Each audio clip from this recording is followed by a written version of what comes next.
Okay, hello everybody.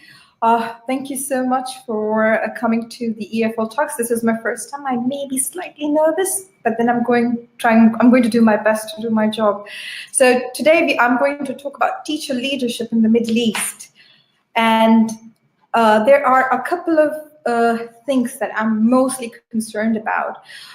It definitely is about teacher training, like what Dr. Christine said, what Naziha said, and what Dr. Alia Sheikh mentioned as well. I'm pretty much going to be on the same line. So let's look at the desolate situation we've got here. Okay, we teachers are autonomous in the Middle East. We pretty much do what we want in our classrooms. However, there are schools.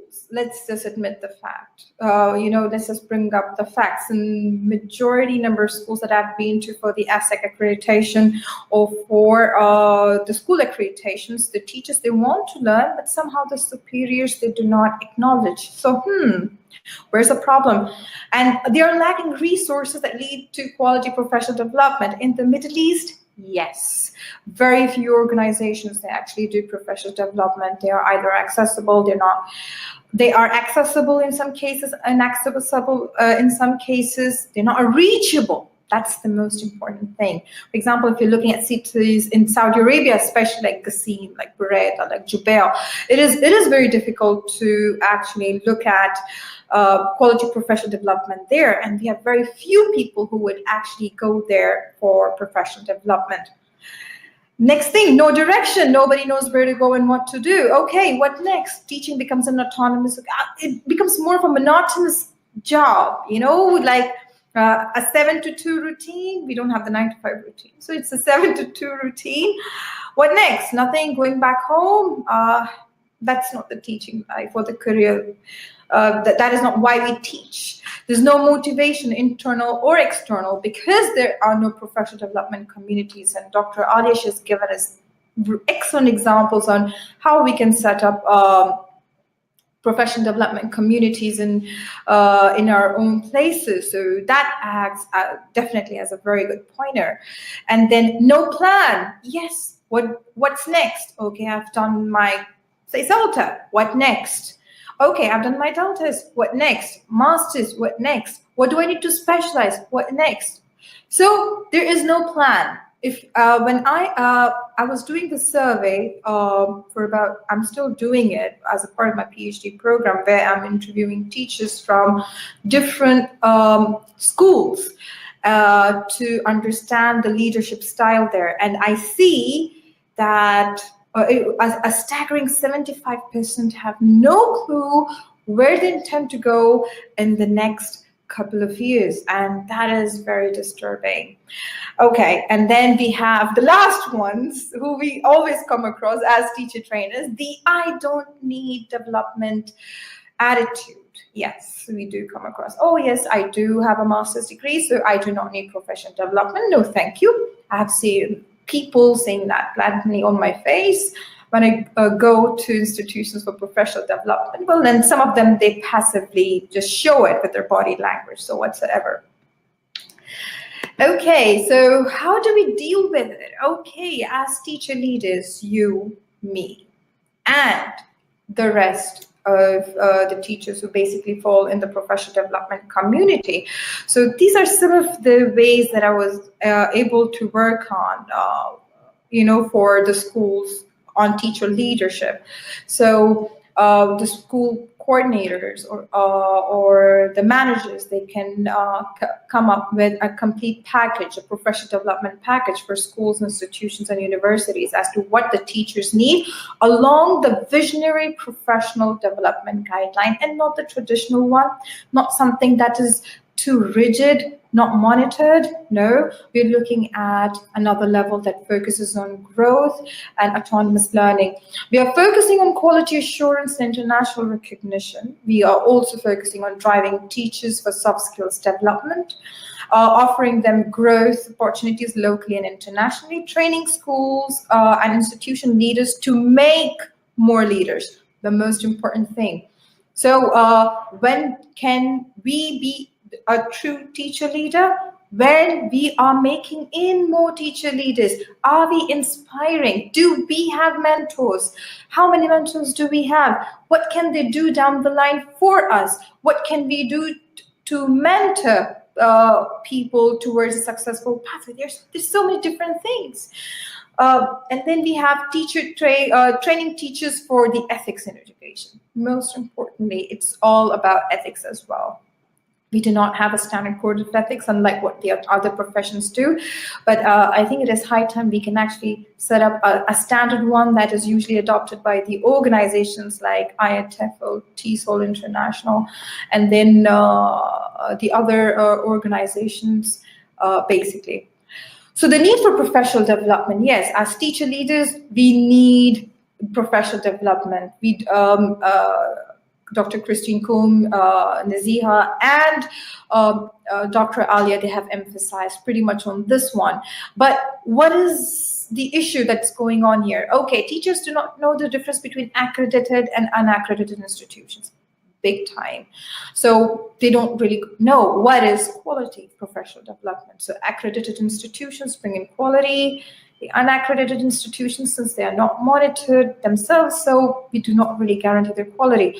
And then we are looking at, schools or institutions or teacher leaders actually planning a minimum of 6 professional development workshops from different professional development providers as a part of the professional development plan, to make sure we are actually promoting professional development in our institutions as teacher leaders.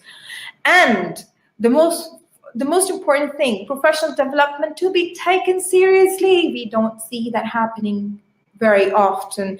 So because it is not mandatory, it is taken as something very optional. So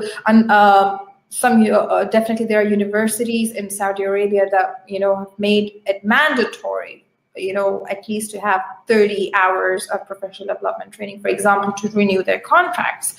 But however, if you're looking at schools, we still do not have that happening. So we have to make sure that as teacher leaders, we are making professional development mandatory for our teachers. Focus on quality assurance and internationalization index. Now, this is a concept very new amongst the teacher leaders as well. Why are we looking at teacher leaders? Teacher leaders, they need to equip themselves with the knowledge that goes on the lines of quality assurance and internationalization index. That means coming up to standardized testing. Now, how many of us actually do that? Very few schools actually run the IGCSE curriculums and the ACT exams. How many students are actually prepared for it? Out of 100%, again, based on the research that I'm doing, so far, not many. I cannot propose a percentage right now because I've not calculated it yet, but it was staggering very low. And all the accreditation bodies have similar code of conduct and standards to meet. So yes. So that is something that as teacher leaders, we can follow in order to develop our own framework. We do not have to follow anybody in particular. For example, like Advan said, we've got ASEC, who basically are involved in accreditation. So definitely, when you're looking at the standards, it really helps you reach to the internationalization index. So the teacher leaders, they do not have to be in a superior position to be a teacher leader, no. The very concept of being a teacher is that the teacher leaders, they are autonomous. They come at the kindergarten, elementary, and secondary school teacher level, so it can be anything. So teachers should be accountable for their own actions. And then you're looking at, okay, Rob, what is a smiley face for? I'm just wondering. Okay, you focus on what other countries are doing, the PISA scores, the student accelerated learning. Okay, thank you so much for the time. I'm going to be slightly quick on this one. So there's a lot to talk about when it comes to teacher leadership. So we are looking at PISA scores, student accelerated learning. So these are some of the things we are basically lacking as teacher leaders in our schools. We develop a unique system for school and students.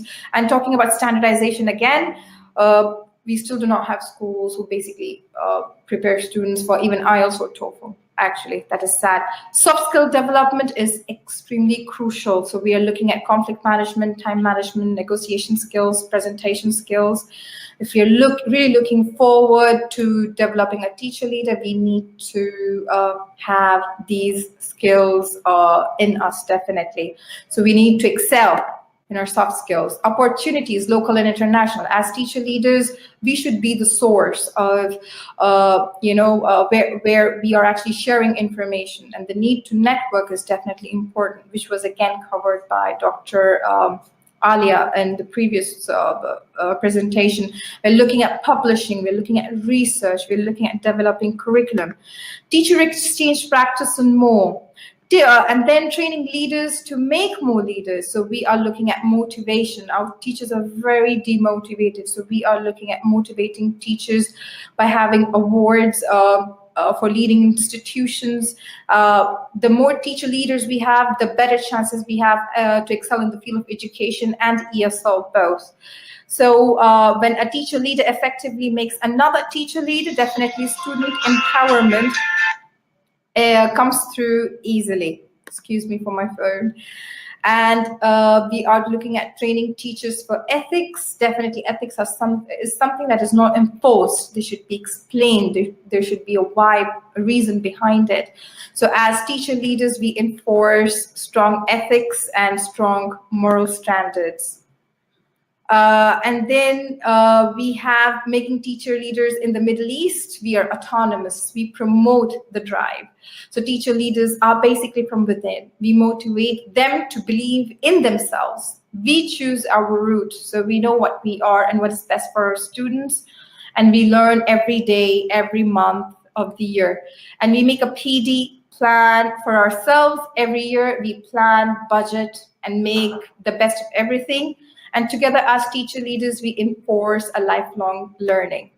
So thank you very much. I know that was quite speedy. I tend to talk a lot.